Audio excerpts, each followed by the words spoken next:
that we just had our lunch. Very rough. Hello, Makati. Hello, world. This is Attorney Angel, and I'm your legal angel. Here's part 2 of my lecture on IHL.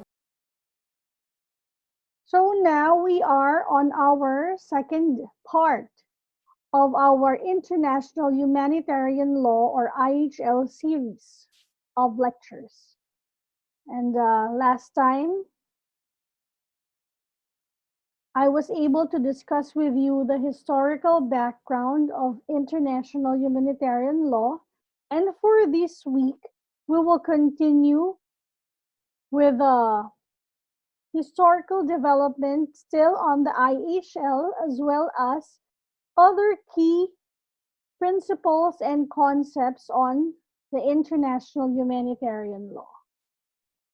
So for this week's discussion, we will cover the following topics. Okay. Henry Dunant and the Battle of Solferino, the Geneva Convention, the progressive development of IHL, the Martens Clause or Martens Clause, standing of IHL within PIL, or the standing of international humanitarian law within public international law, and the distinction between jus in bello and jus ad bellum, the sources of international humanitarian law, international armed conflict and non-international armed conflict, definition of IHL and its core principles, and of course, the relationship between IHL and IHR, or international humanitarian law and international human rights law. So let us proceed. Okay. Coming from the historical perspective between the 16th to the 18th century, the documented origin of international humanitarian law was said to have developed in the mid-19th century. So up to that point, the practice of the accepted rules of warfare reflected theories of only certain philosophers, priests, and jurists within a local jurisdiction and within special arrangements. But these customs were geographically limited, and there were no international or universal rules to speak of with respect to warfare.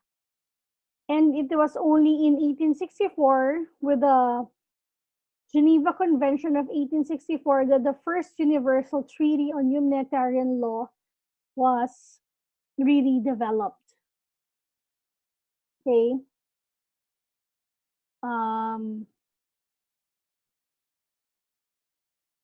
Let me just go to an example of such agreements with special arrangements or developed by certain philosophers or jurists. An example of this is the Liber Code or Liber Instruction, which was in 1863. This was a code of conduct promulgated by the President of the US during the US Civil War. Okay. You can look it up, Liber Code or Liber Instruction of 1863. Okay. So, how and why did the convention come to life? Okay. So, the conception of IHL or International Humanitarian Law can be traced back to the Battle of Solferino. Okay. Solferino is a place. Okay. It's a place in northern Italy. Okay. And the Battle of Solferino took place in 1859. It was between the conflict between the French and Austrian forces during that time. And as you can see here, this is a depiction of the Battle of Solferino. And at the left part, you can see a man, a bearded man. And he is none other than Henry Dunant. Okay. So what was the role of Henry Dunant? He was a businessman from Geneva, and he witnessed the Battle of Solferino, and he was so appalled by the violence that he saw in that battle. But what was more appalling to him was not just the violence of the battle, but the desperate and miserable situation of the wounded who were left on the battlefields in the Battle of Solferino. So what he did was he decided to gather and collect and care for the wounded, and he was helped by some local inhabitants. So that was Henry Dunant. So it's difficult to pronounce the name. Okay. So after that, he went back to Geneva and he published a book in 1862 entitled A Memory of Solferino. Okay. So, of course, this was about the Battle of Solferino, which he saw and witnessed when he was in Solferino. So here, he vividly depicted the horrors of the battle. In his own words, Henry Dunant wrote that when the sun came up on the 25th June 1859, it disclosed the most dreadful sights imaginable. Bodies of men and horses covered the battlefield. Excuse me. Corpses were strewn over roads, ditches, ravines, thickets, and fields.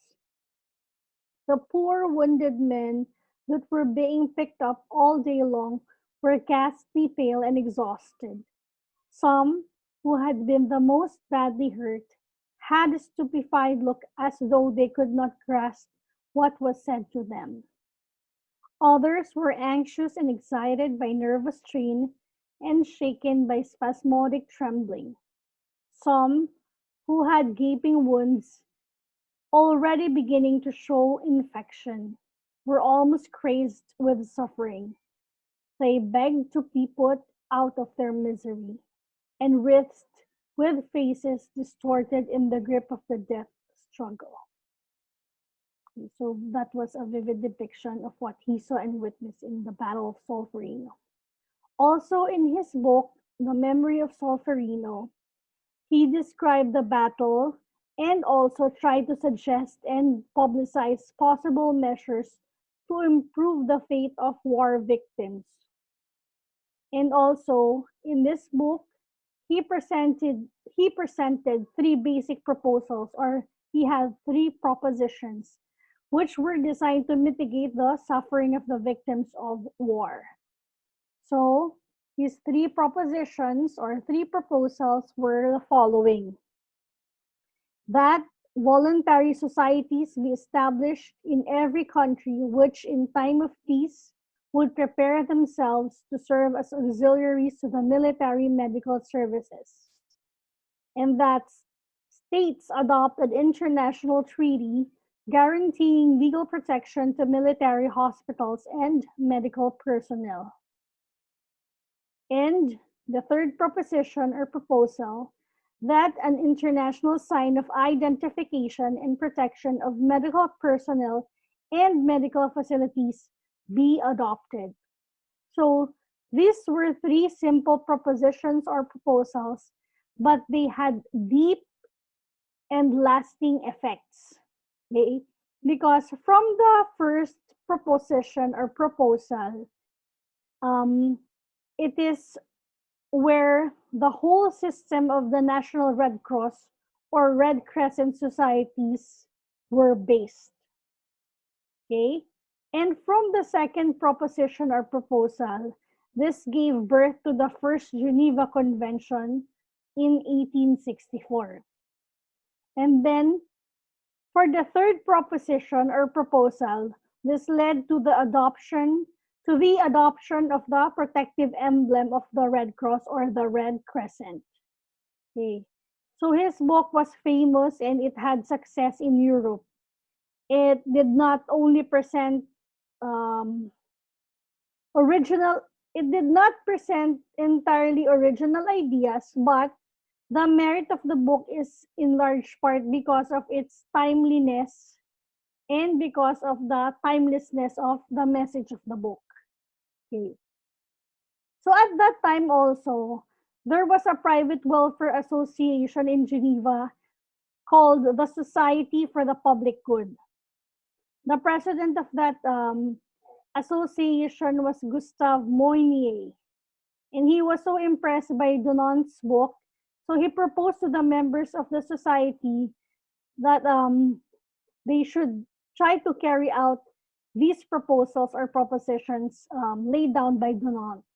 Dunant, okay?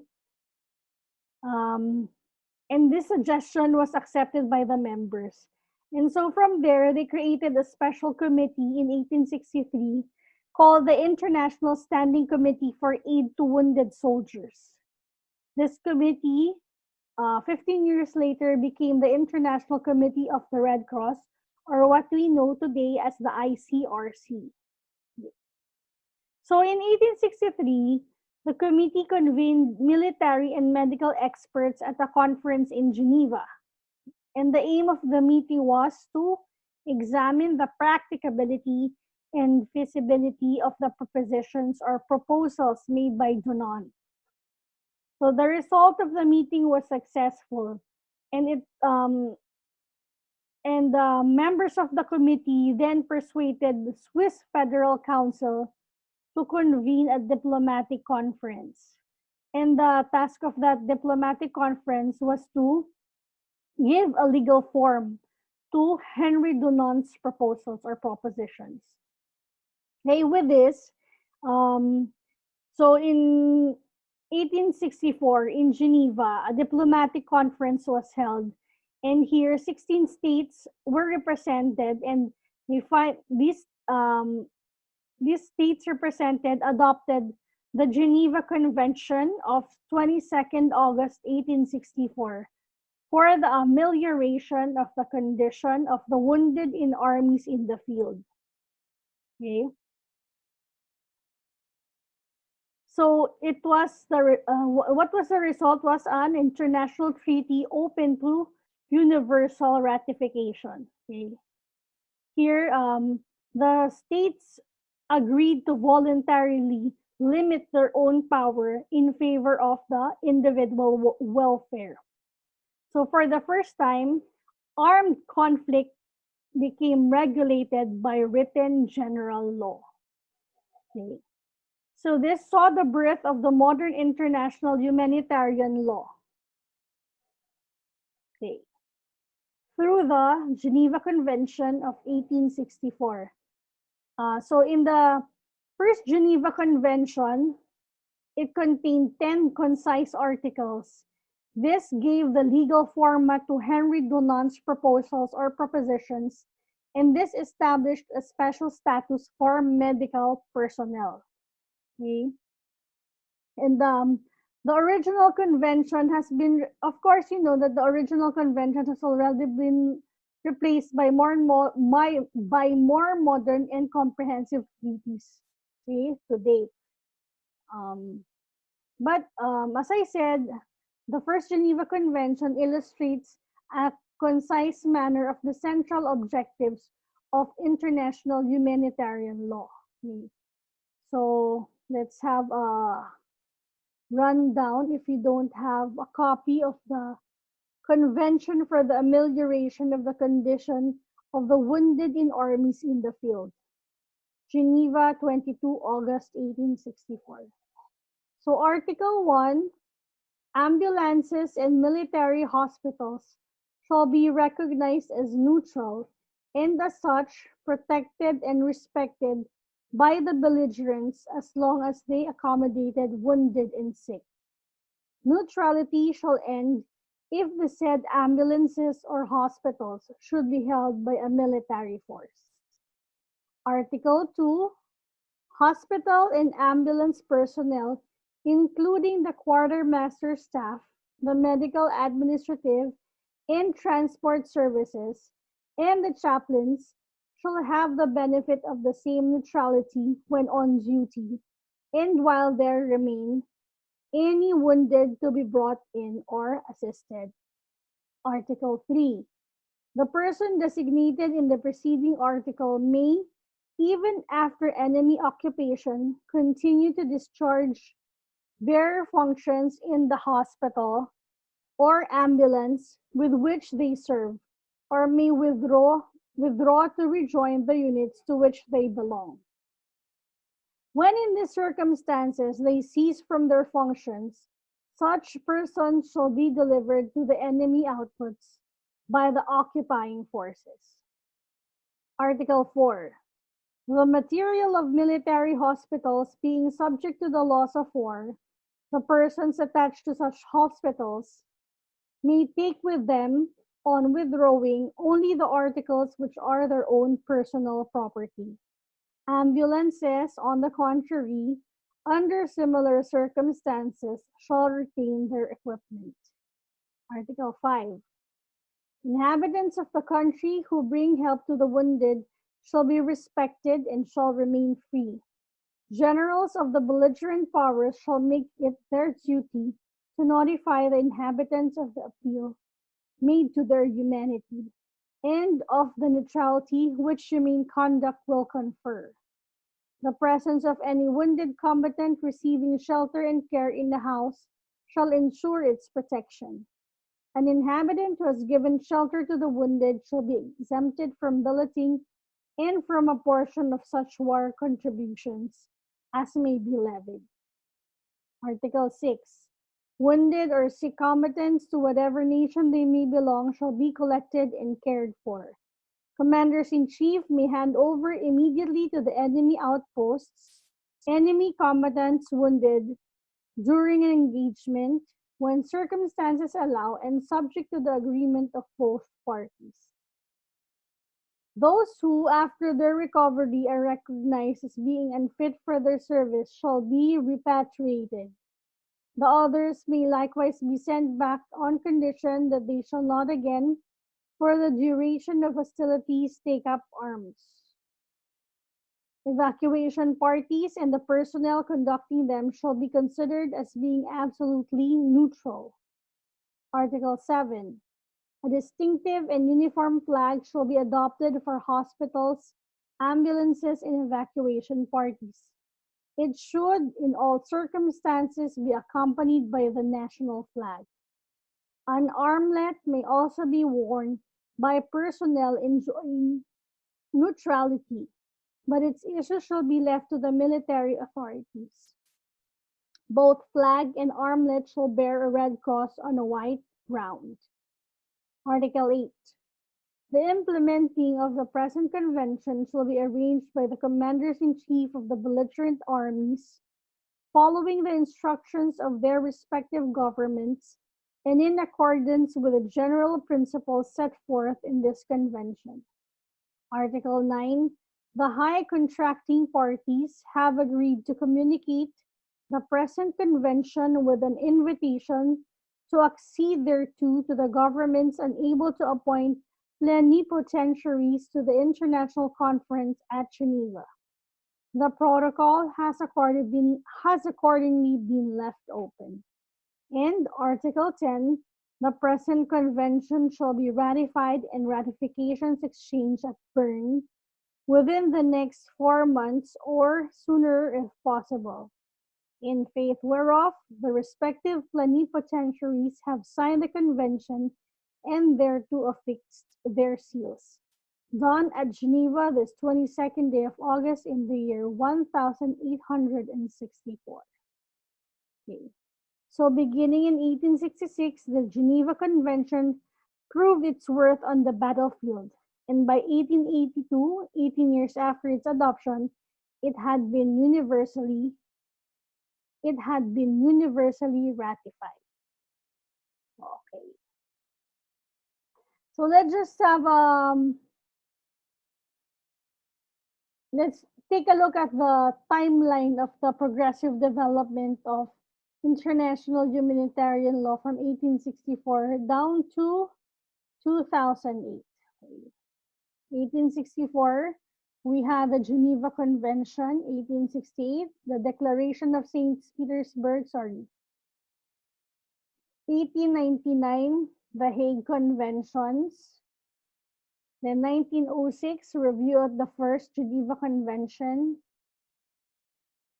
Excuse me. 1907, the Hague Conventions. 1925, Geneva Protocol on Chemical Weapons.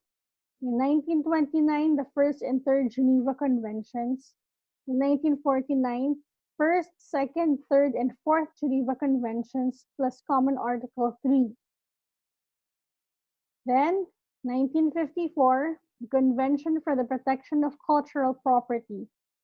1977, additional protocols to the 1949 Geneva Conventions. 1980, the Convention on the Use of Conventional Weapons. 1993, Convention on Chemical Weapons.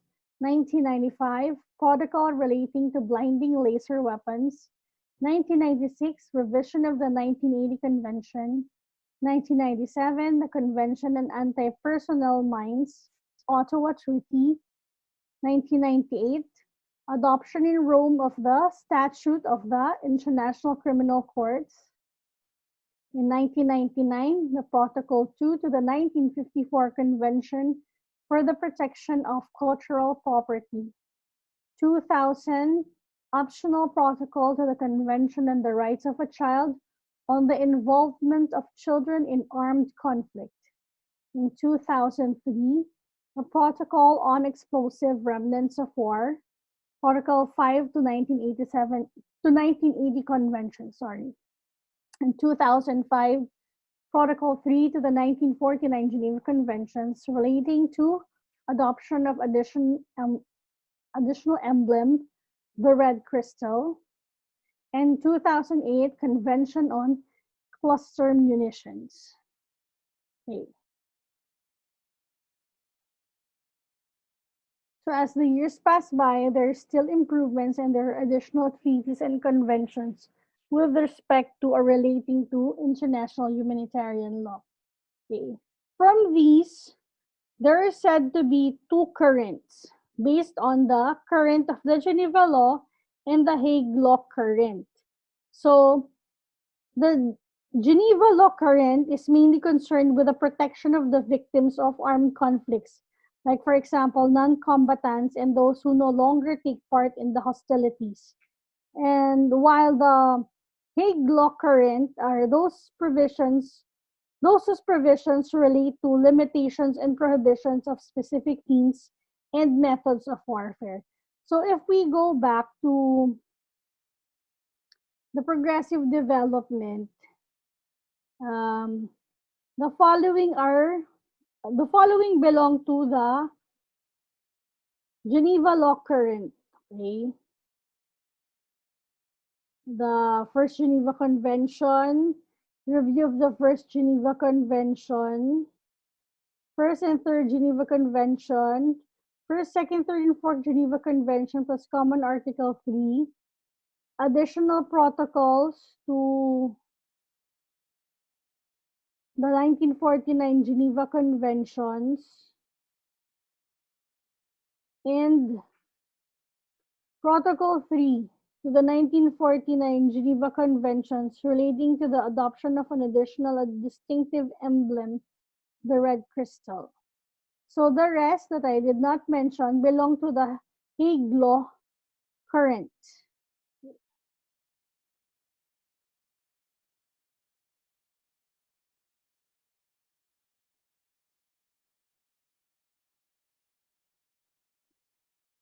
Okay.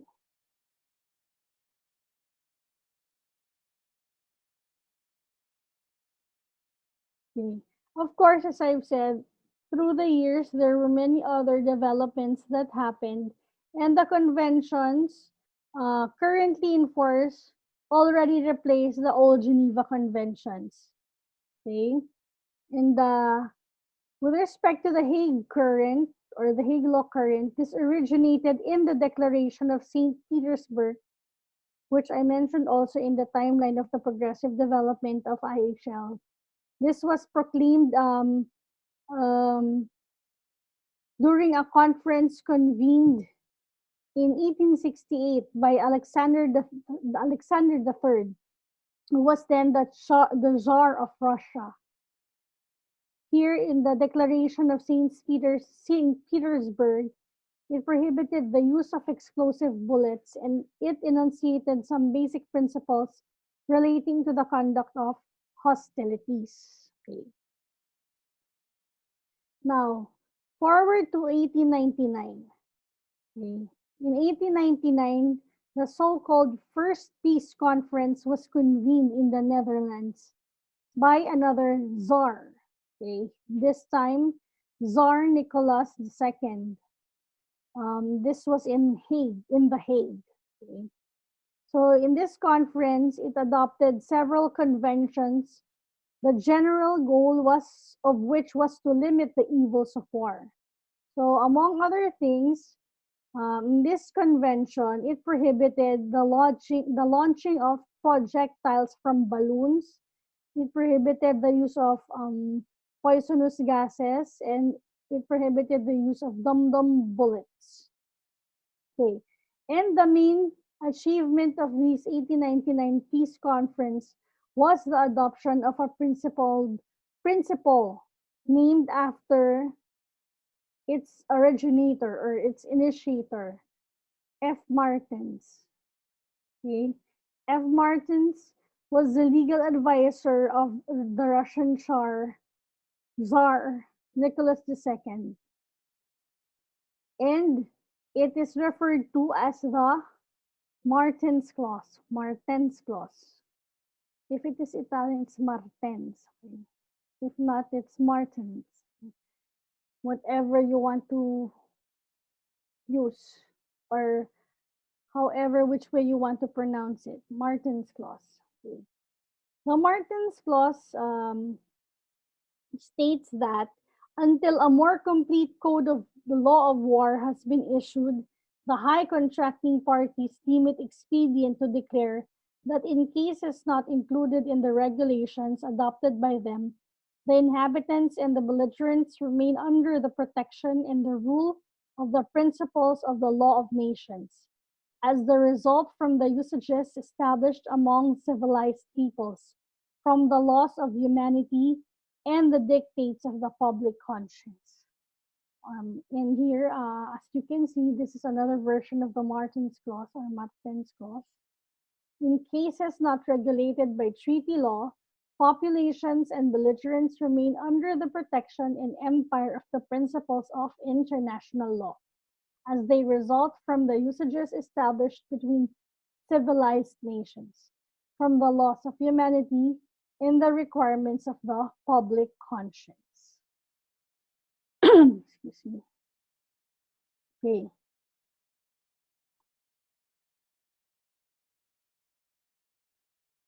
So now let's move on to the next topic under this discussion, which is the standing of international humanitarian law within public international law, or the standing of IHL within PIL. Okay. The rules and principles of IHL are actually legal rules, and they are not just moral or philosophical precepts or social custom. So the corollary of the legal normative nature of these rules is, of course, the existence of a detailed regime of rights and obligations imposed upon the different parties to an armed conflict. So for the states that accepted them, the treaties of the international humanitarian law are of binding character. Okay? So this means, among others, that the most serious violations could trigger individual criminal responsibility. Okay. So to summarize, the principles of IHL are legal rules. And for the states that have accepted these rules, the treaties of IHL are binding. And the consequence thereof is that the most serious violations trigger individual criminal responsibility. Okay. Another important lesson that you should learn is the distinction between jus ad bellum and jus in bello. Okay. So When you say jus ad bellum, these are rules governing parties who resort to armed force. Okay? There are three possible cases in international law under jus ad bellum: collective security operations, war of national liberation, and legitimate defense. Okay? So in other words, use ad bellum regulates the resort to armed force, and it refers to the principle of fighting a war based on precise causes such as self-defense. On the other hand, use in bello are rules of international law applicable between the parties to an armed conflict and related to armed conflict, also known as IHL, and formed by two main currents, the Geneva Law Current and the Hague Law Current. So, simply put, jus in bello are rules applicable in armed conflicts, and they refer to the principles of fighting a war justly and encompasses standards of proportionality and distinctions between civilians and combatants. Okay. So now we go to the sources of IHL, which are basically the same as the sources of public international law. So you already know this, so we need not discuss this in detail. So to recall, treaties, customs, general principles of law, soft law, and case law doctrine. Case law and case law doctrine. Okay. As to the definition of international humanitarian law, okay. International humanitarian law, or IHL, the general definition given to this is that these are international rules established by treaty or custom, which are specifically intended to solve humanitarian problems that arise directly from international or non-international armed conflicts. And for humanitarian reasons, these rules protect persons and property that are or may be affected by conflict by limiting conflicting parties' rights to choose their methods and means of warfare.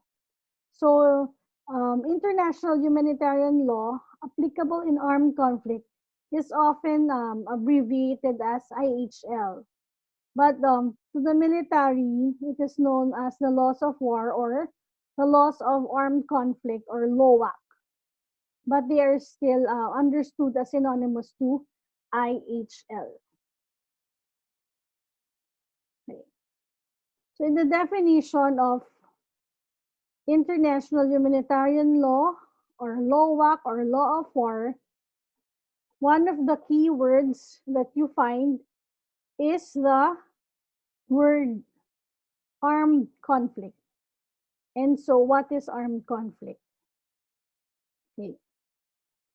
So as you can see on your screen, armed conflict is the first comprehensive definition developed under ICTY. Okay. And it exists whenever there is a resort to armed force between states or protracted armed violence between governmental authorities and organized armed groups or between such groups within a state. Okay.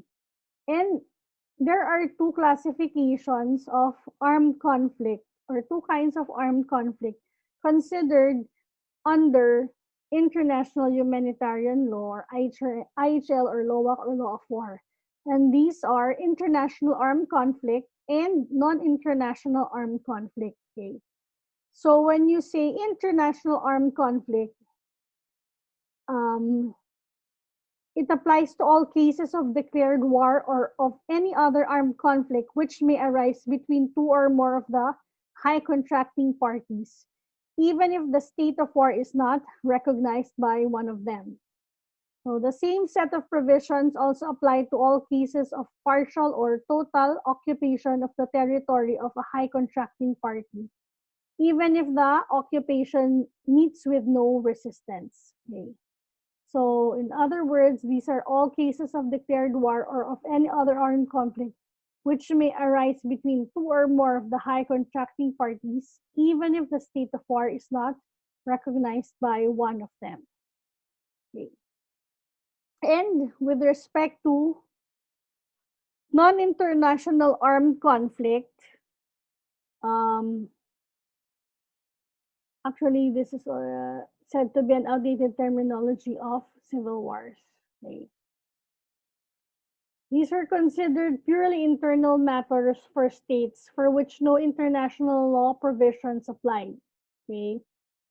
And this was radically modified with the adoption of Article 3, Common Article 3 to the four Geneva Conventions of 1949. Okay. So here the states agreed on a set of minimal guarantees to be respected during non-international conflicts. Okay. It also saw the need for comprehensive definition during the diplomatic conference. So it was agreed that um, under Protocol 2, this shall apply to all armed conflicts not covered by Article 1 of Protocol 1 and which take place in the territory of a high contracting party between its armed forces and dissident armed forces, or other armed groups which under responsible command exercise such control over a part of its territory as to enable them to carry out sustained and concerted military operations and to implement this protocol. Okay. Next. So under the IHL, we have four core principles. And these core principles are connected to the six basic rules, which I will tell you later. Six basic rules of IHL. Okay. The four core principles of IHL include distinction, proportionality, precaution, and principle against unnecessary suffering. So let's go back first to the principle of distinction.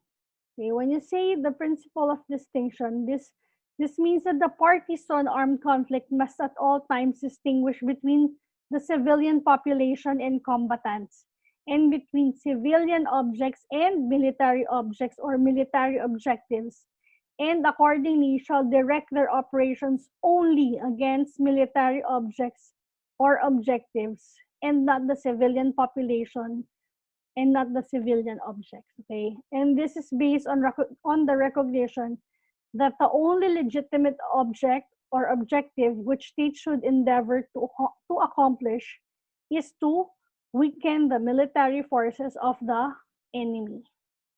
Okay. As to the principle of precaution, this is the duty to avoid in any event minimize the infliction of incidental death, injury, and destruction on persons and objects protected against direct attack. And in the military, in the conduct of military operations, constant care should be taken to spare the lives of the civilian population and the civilians and the civilian objects. Okay. Third principle on the principle of proportionality. Okay. This applies when the infliction or incidental harm on civilians or civilian objects cannot be avoided. Okay. So those who plan or decide an attack must refrain from launching or must suspend any attack which would cause incidental loss of civilian life, injury to civilians, damage to civilian objects, or a combination thereof, which would be excessive in relation to the concrete and direct military advantage. And the fourth core principle, the principle against unnecessary suffering, such that in the conduct of hostilities, it is prohibited to employ weapons, projectiles, and materials and methods of warfare to cause superfluous injury or unnecessary suffering. Okay. This also refers to humane treatment. All persons who have fallen into the power of the enemy are entitled to humane treatment, regardless of their status and previous function or activities. Okay. So this is, as I've said, these core principles are connected to the 6 basic rules of IHL. So first rule is that the parties to a conflict must at all times distinguish between the civilian population and combatants in order to spare the civilian population and civilian property. Neither the civilian population as a whole nor individual civilians may be attacked. Attacks may be made solely against military objectives only. Rule 2, people who do not or can no longer take part in the hostilities are entitled to respect for their lives and for their physical and mental integrity. Such people must in all circumstances be protected and treated with humanity, without any unfavorable distinction whatsoever. Third, Rule 3. It is forbidden to kill or wound an adversary who surrenders or who can no longer take part in the fighting. Rule 4. Neither the parties to the conflict nor members of their armed forces have an unlimited right to choose methods and means of warfare. It is forbidden to use weapons or methods of warfare that are likely to cause unnecessary losses or excessive suffering. Rule 5.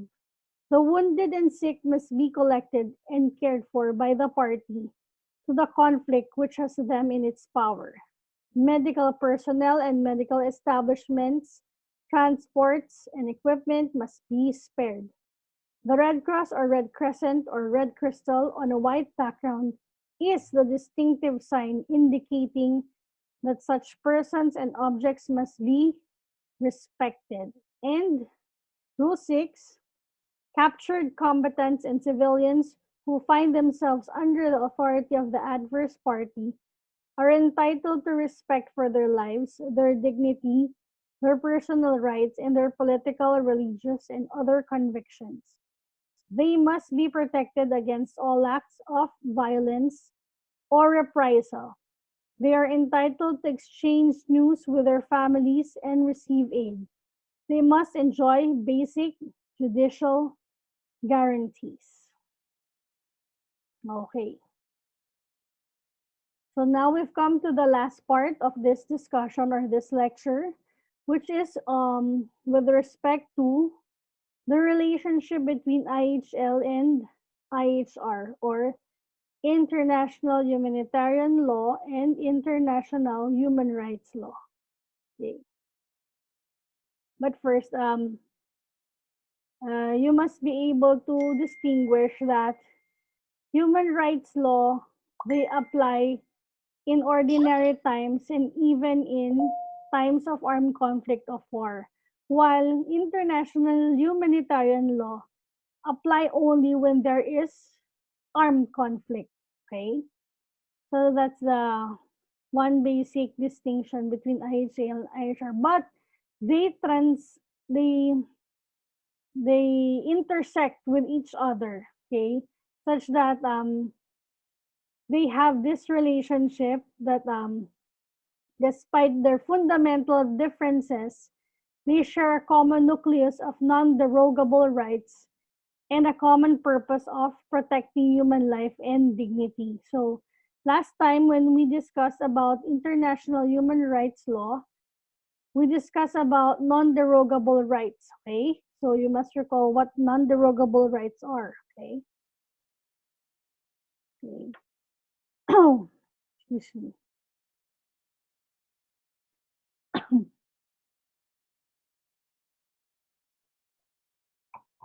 Okay. Yeah, you might ask, in one of the slides, I mentioned about armed conflict and the ICTY. So you can read about ICTY. ICTY stands for International Criminal Tribunal for the former Yugoslavia. Okay. it was formed as a United Nations Court of Law that dealt with the crimes and that took place, excuse me, that took place in Yugoslavia, okay, in the Balkans. Remember the cases during that time. Um, Another similar one, the UN Court of Law that was formed for war crimes is the one in Rwanda. Okay, so just small info there. Okay. So general rule as to IHL and IHR where international humanitarian law and human rights law apply simultaneously to the same situation, the respective provisions do not contradict. Okay? They do not contradict. Rather, they mutually reinforce each other because, as we have said, they share a common nucleus, and that common nucleus are the non-derogable rights or non-derogable rights and their common purpose of protecting human life and dignity. And both human rights law and international humanitarian law or humanitarian law, they both prohibit torture or inhuman or degrading treatment, and they afford fair trial guarantees to anyone accused of a crime. So there is no problem with respect to IHL and IHR working together because they are in harmony with each other. Okay? So I hope that you learned something from this week's lecture. And the last part or the third of this series of IHL lecture will be a short lecture about IHL basics, which I learned from the International Community of the Red Cross or the ICRC, which is the form, which is at the forefront of international humanitarian law. Okay. So with that, thank you very much for listening and thank you very much for watching. And I hope you will stay healthy and you will stay safe. And do not forget to pray and to glorify God with a grateful heart. Thank you. We're on the road to 600. Thank you very much for your support. Like, subscribe, share, and follow. This is Attorney Angel, and I'm your legal angel.